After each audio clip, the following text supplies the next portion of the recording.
Une chambre pas à soi. Un podcast réalisé par Mathéo Bonin. On sort. On s'en va, on visite, on marche, on s'assoit, on contemple, on se promène, on pense. C'est surtout pour ça qu'on est venu. Alors, allons dans la rue. Je vais retourner me promener puis je reviens répondre à la question. Ouais. Quand je marche dans la rue, j'ai davantage de liberté d'esprit par rapport au moment où je travaille. Mes pensées sont plus libres et créatives. Creativity. Je suis tout le temps en ville. D'ailleurs, c'est assez paradoxal parce que quand je suis ici à Strasbourg, je suis pas tout le temps en ville, je suis beaucoup chez moi. Mais c'est vrai que dès que je voyage, je suis tout le temps dehors, en train de faire des visites, me poser dans des parcs. Mais en général, quand même, quand j'arrive dans une ville, souvent c'est des grandes villes avec quand même une certaine histoire, une architecture, des bâtiments assez particuliers. Donc souvent, je vais quand même faire les grosses visites. Je vais quand même privilégier tous les trucs gratuits de base. La rue, c'est gratuit. Et être dans un autre pays, c'est déjà une visite en soi. Alors, bon nombre de voyageurs se contentent de contempler. Il y a toute la culture autour, on regarde les gens, on essaie de ressentir l'ambiance de chaque endroit.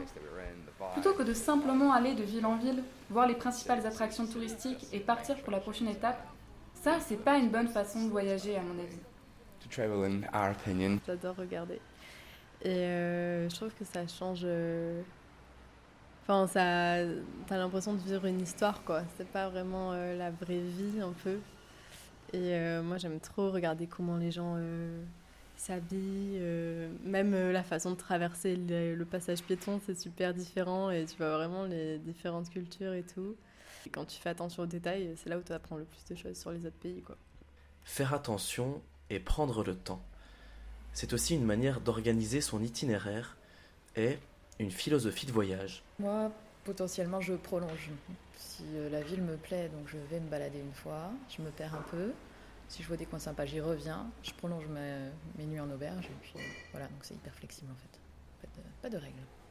Voyager, en fait, c'est aussi d'aller d'un point A à un point B. Enfin, je trouve qu'on a oublié ça, parce que maintenant, le voyage, c'est plutôt passer du temps à un endroit, sans prendre en compte le moyen d'y aller ou quoi. Et j'avais un peu envie de me dire que le voyage, c'était aussi le trajet, en fait. Et de plus considérer cette notion d'espace, enfin des trucs un petit peu... c'est pas vraiment hors sol, mais... ça pourrait passer pour quoi. Mais sauf que quand on le vit, c'est vraiment, enfin pour moi, c'est vraiment très très naturel en fait. Et c'est hyper agréable. Et c'est aussi un peu du temps qui peut m'être donné à rien faire et je culpabilise pas là-dessus. Rien faire, c'est souvent se confronter à ses pensées et à leurs différentes teintures.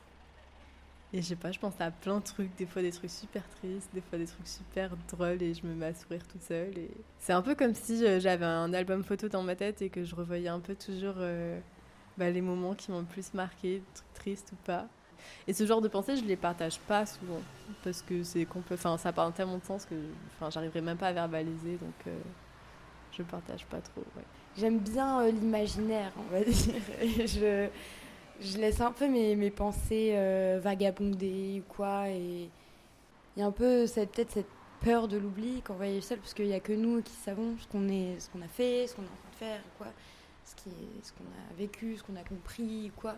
Et c'est pour ça que je pars toujours avec un carnet, en fait. C'est pas forcément où je note l'itinéraire que j'ai fait, les choses que... C'est pas vraiment ça que je note dans mes carnets, j'ai visité ça. Je m'en fiche un peu, mais c'est plus ce que j'ai ressenti sur les moments où ce que ça a pu m'apporter ou ce sur quoi justement mon imaginaire il s'en va, on va dire. Mais parfois, la rue est loin de l'imaginaire. Elle nous ramène à la réalité. J'aime marcher dans les rues la nuit avec un sac sur le dos.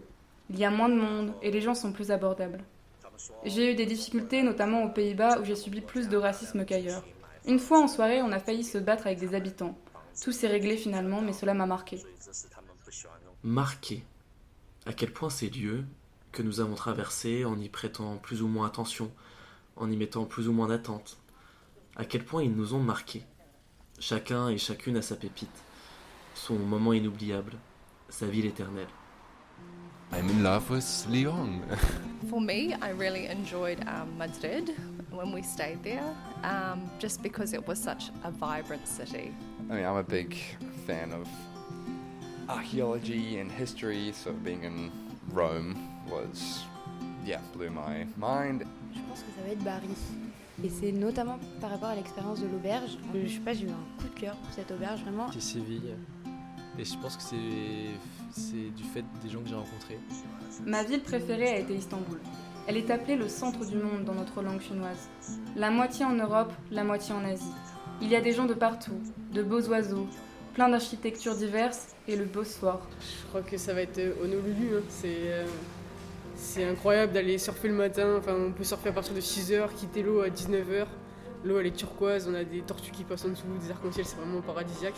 C'était quand j'étais partie en Finlande, au-dessus du cercle arctique, dans un village qui s'appelle Kilpisjärvi. On avait l'impression d'être au bord du monde. Tu marches plus loin, il n'y a plus rien en fait. Genre, c'est que de la glace et il n'y a même plus d'arbres parce qu'il fait trop froid. Donc, et c'était magique, c'était vraiment incroyable. C'est la fin de ce podcast. J'espère qu'il vous aura fait voyager ou donner envie de voyager. Merci de l'avoir écouté et à bientôt. J'appuie sur la petite roue. Trop bien.